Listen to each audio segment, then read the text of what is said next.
Hi there.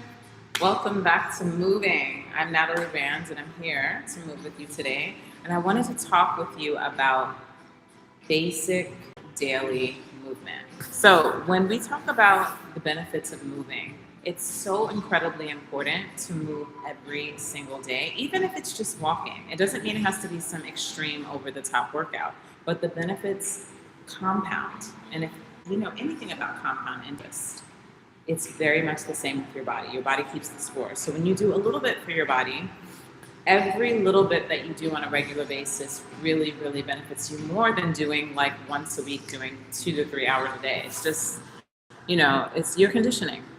So today I wanted to do some simple work where we focused on some very basic yoga poses and got into those particular benefits, as well as how doing less is often more. Yeah?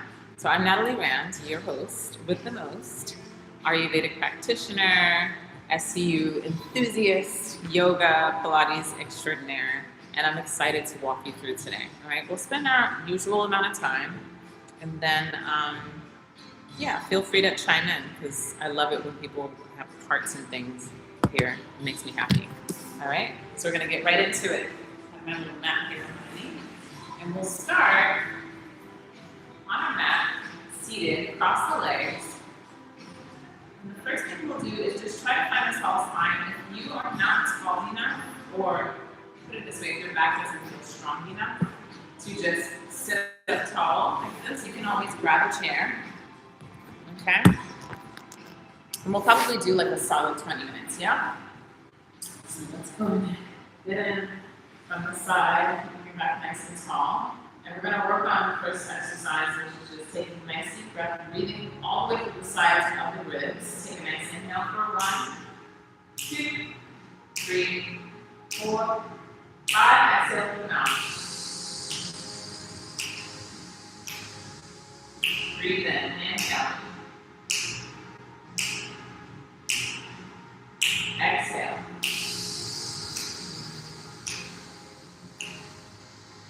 One more time, breathe in. Exhale, dump it out. Good. From here, you're going to do a nice little spinal twist. One palm goes on top of the knee, other one goes behind you.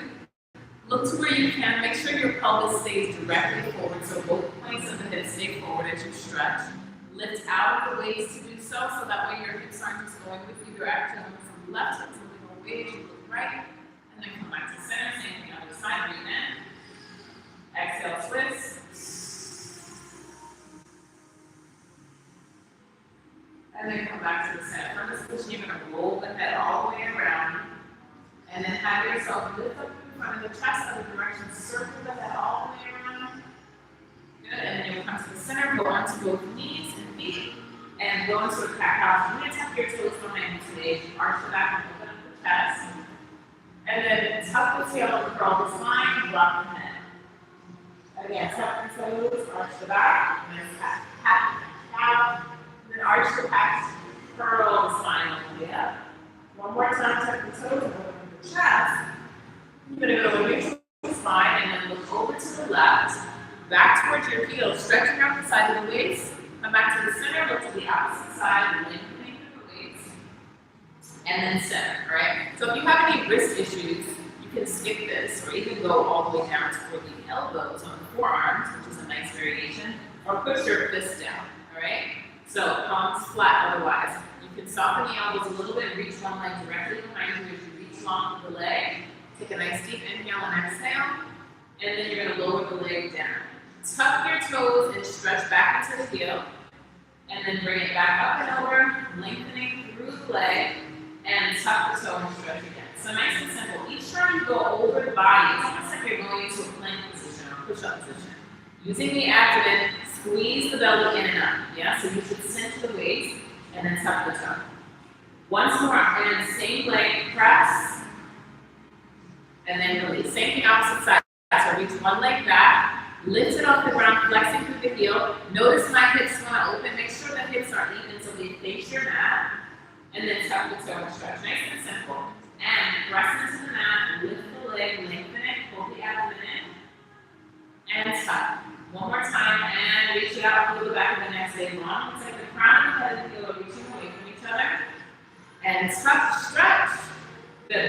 another round. Same thing with arms, right? If you cannot keep your lift an arm off without the other wrist hurting, you can skip this and do another round of what we just did.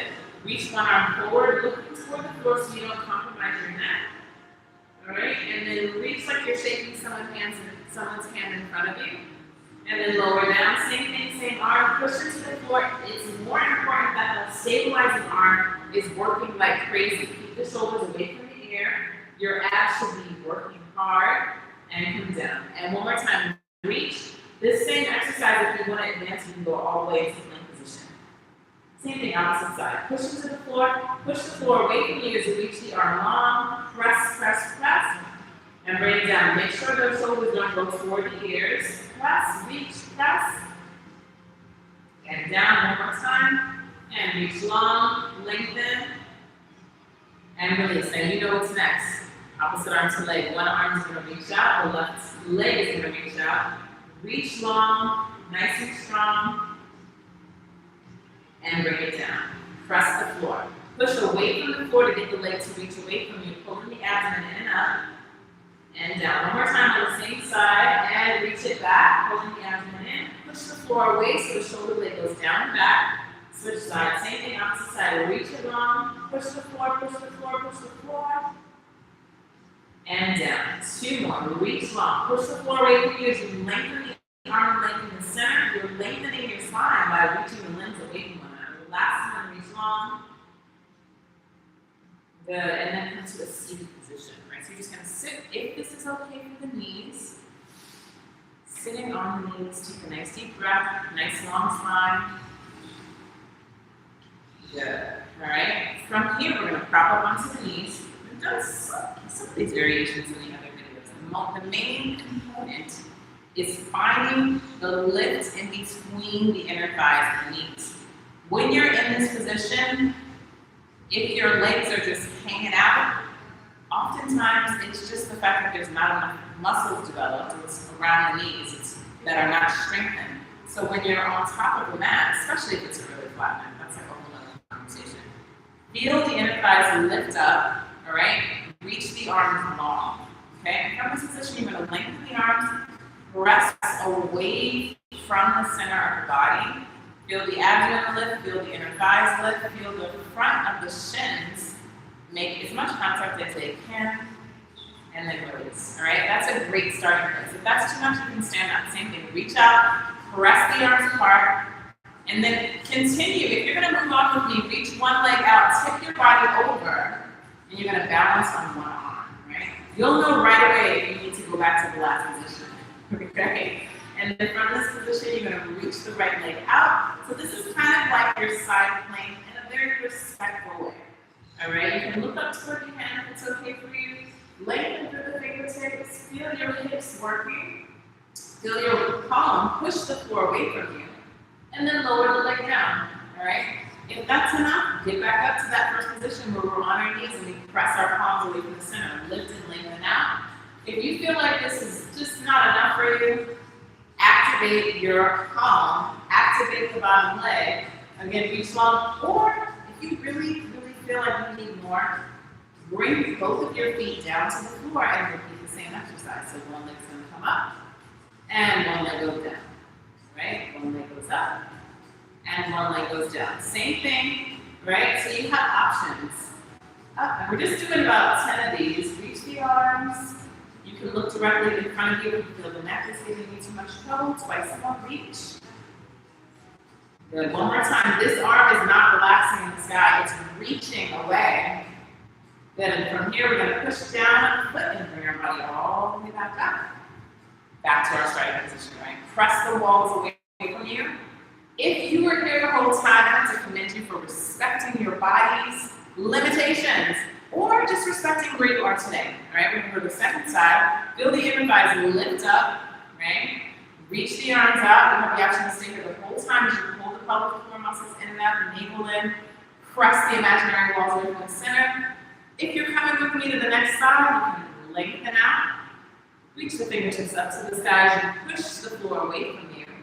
Look up to the fingertips if it's available to you, and lift. Push that floor away so the shoulders don't go to the ear, and look. Again, reach and lift. And lower. Now on the first side, I said if you knew that this was too much for you, go back to the starting position, right? You can even look down if it's easier on your neck here. Or remember the other variation where we bring both feet up off the ground. If you're advancing, my guess, 4 more reps, reach it up. Side planking, and lift, and lower. Make sure your hips face the front of the room. And if it's too much for you, bring your knee back onto the mat. Don't kill yourself. What is that for, right? Go back to that bent knee, flex it out, bring it down, up. Got it, and bring yourself all the way back up to the starting position, right? From here, do a nice neck roll. Should feel really good. So circle the head all the way around, and then other direction. Great, rest. All right, how did that feel? You did that. All right, so from here, had a nice little upper body, so we got to work our pectoral muscles, all the muscles around. For women, there's sports bra. For men, those tank top arms. Really consider your upper back, because that's a huge factor in all our movements. If you're not coming from the root, which is the back, like those eagle wings, those beautiful trapezius and rhomboids back here, feel all of those muscles really bring you deeper into the exercise, and the exercise will not exist without your core. Yes? All right, moving right along. So from this position, I want you to go ahead and bend your right knee, right? And this is a great start. If your knees are good to go, it's a great start to our warrior poses, right? So if you're not in a position where you can sustain a warrior position here, like when you stand all the way up for warrior, we're kind of breaking all this stuff down. Warrior 2 specifically, Virabhadrasana 2. This is that position, right? And a very respectful variation on that is lower this knee of the straight leg down and bring yourself here and just activate that muscle. So you're gonna push the right leg into the floor, rather than the foot, push it down into the floor. You should feel the inner thigh turn on. Reach the arms away from you and give me 3 breaths here. Inhale, exhale. Again, breathe in and out. Another deep breath. Imagine yourself literally levitating by taking the other leg off the ground. Good, and then bring it on. If you need to, you can always stack the mat underneath. And you should feel that in the right leg. It's like amazing. It's almost as amazing. You know what? I'm gonna say fairly, it is as amazing as Virabhadrasana 2, right? You can get so many good benefits out of it, right? So same thing, opposite side, bend the left knee, or for you, possibly the right. Again, same thing, reaching the arms out. It's all about both of the arms reaching away like we did earlier when we were pressing the imaginary wall. Allow yourself to push that foot on the ground into the floor as you breathe. Feel the rib cage go in and up, so humble your rib cage so you're not just flaring out. Push down into that heel, breathe. Exhale. 5 breaths on this side. Inhale, press into the leg. Exhale. Breathe in and out. Good. 2 more deep breaths as you reach. You should feel it in your arms too. 1 more deep inhale and exhale. Good. And if you wanted to do the full expression of the pose, you would prop up onto the other leg, and you'd be here. This back leg is in a parallel position. The heels are lined up, heel to heel, arms reach long, and then you would go forward in that same fashion, okay? So that's a nice beginning exercise of Virabhadrasana 1, or rather 2. And Virabhadrasana 1, different, right? The hips then face forward. The back leg is slightly turned in. So if I were just going to do like a very traditional lunge, one leg would go behind me. My pelvis would remain forward and that back leg would turn out. So the back leg is slightly backward, and your goal is to constantly work toward this direction, right? So you're kind of like a little mini lunge. I'm into profile so you can see what my legs are doing behind me. This knee's bent, back leg is slightly turned in, and it's almost like you want to wrap that foot down. And this would be V1, Virabhadrasana 1, right? Warrior 1. You can keep your hands here to start. If you're doing this full expression, you can bring your hands in front of you, in front of the heart, or you can bring it all the way up to the ceiling. You'll breathe here 5 breaths. Or you can go down to one knee like we did on the first side, which was kind of fun, right? Arms reach up, and then you can breathe here. It's a great place to start, right? Breathe in and out. And you get something under here. Inhale and exhale. If you don't, something is not happening on your body, right? So feel the glutes, feel the leg. It's almost like you want to get up off the ground and reach up. Good. If you want, you can bring the palms together to a nice inhale. Good. And come on out of there, right? Remember, if you feel tension on the knee, fix it. Either stop because it's not for you, or just put a pad on your knee, or an extra little cushion, or blanket, or just hold your mat in half. Even better, right? So same thing on this side. Starting with bend knee forward, both hips are this direction. Keeping this knee bent, this back leg is slightly turned in. The foot is trying to wrap down. If that's too hard on your knee, you come up to this position, which is kind of like a traditional lunge, yeah? The hips are trying to go forward, the knee stacked over the ankle, right? And if this is too much for you, that's when you're gonna lower the knee down, right? The options when you're upright, let me not forget, palms in front of you or on the hips. Or full expression here. Fullest expression is palms together. But we're gonna go back down to the first top where we breathe 5 breaths. Inhale, exhale. Feel the glutes come together. Feel the bottom of the foot that's in front of you. You can feel the back of the bottom leg. And you don't have to bring your head up. That's a little bit more advanced. Feel underneath this hamstring. She's saying, hello, it's me you're looking for. All right, I hope that was fun for you. I'm having a blast today. So we did our Virabhadrasana 1, Virabhadrasana 2. What's left? Virabhadrasana 3. Okay, so what does that look like? Yeah.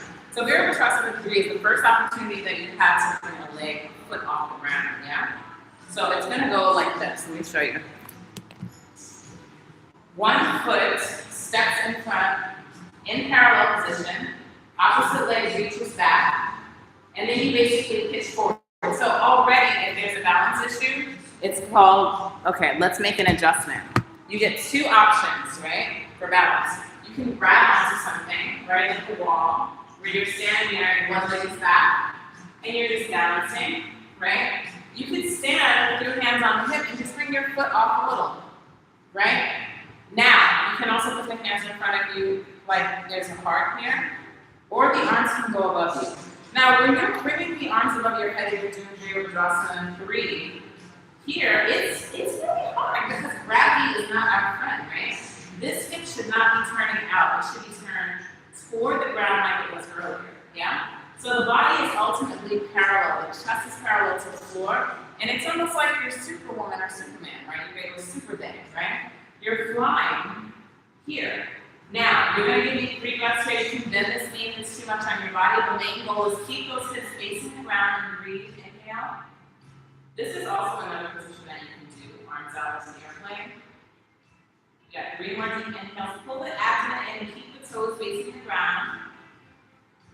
And exhale. You got 2 more times. Breathe in. Remember, if it's too much, come out of there.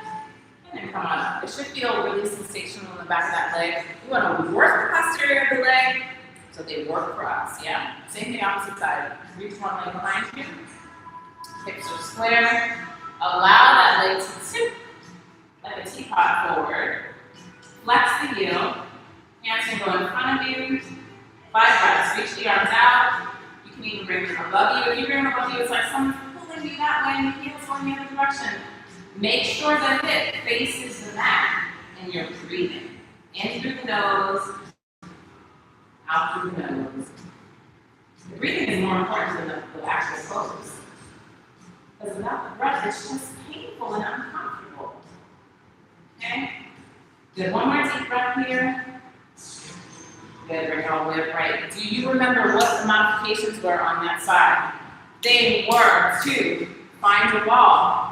Or keep one foot off the ground.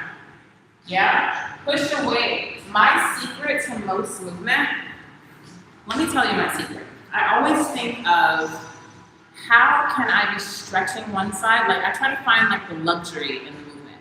So instead of me just like trying to kill myself, I'm going to do all these exercises, I'm going to do all these things, I try to think of the nuance in the movement. What part of it is like feels like a stretch or a release? And that is the part that I kind of put my mind into. So my leg might be on fire, but in the front of my body, I might also be stretching out a psoas, right? So I may be curling my leg behind me to curl the hamstring curl. And in the front of my body, the front of my knee is getting stretched, right? So I try to like put my mind into the release of the pose. And it does work. It's worked for me for years. So try it next time. Let me know what what your experience is. Maybe drop it in the chat, okay? So we covered some very basic things today. A little yoga, a little cat-cow, some side planking, some Virabhadrasana 1, 2, and 3, which all can be very, very strong, right? So we didn't do too many. Like every single exercise can be modified where you're holding on to something to make it approachable for anyone. The only way that it wouldn't work is if you didn't have limbs, right? And that's a real thing. So then maybe you would do your breath of fire if it was appropriate for your body's constitution, right? Or maybe you'd be doing Nadi Shodhana. Whatever the case may be, I'm so happy that you made it back here. Remember, it's so much easier when you come and do it here and we do it together, yeah? So, although I won't see you tomorrow, I'll see you in a week here Thursday, 1 p.m. with Natalie, doing movement, talking about health, wellness, and whole being. And I always appreciate your presence. So until our next visit, see you next time. Remember, you don't have to do it alone. We can do it here together. Until then, ciao.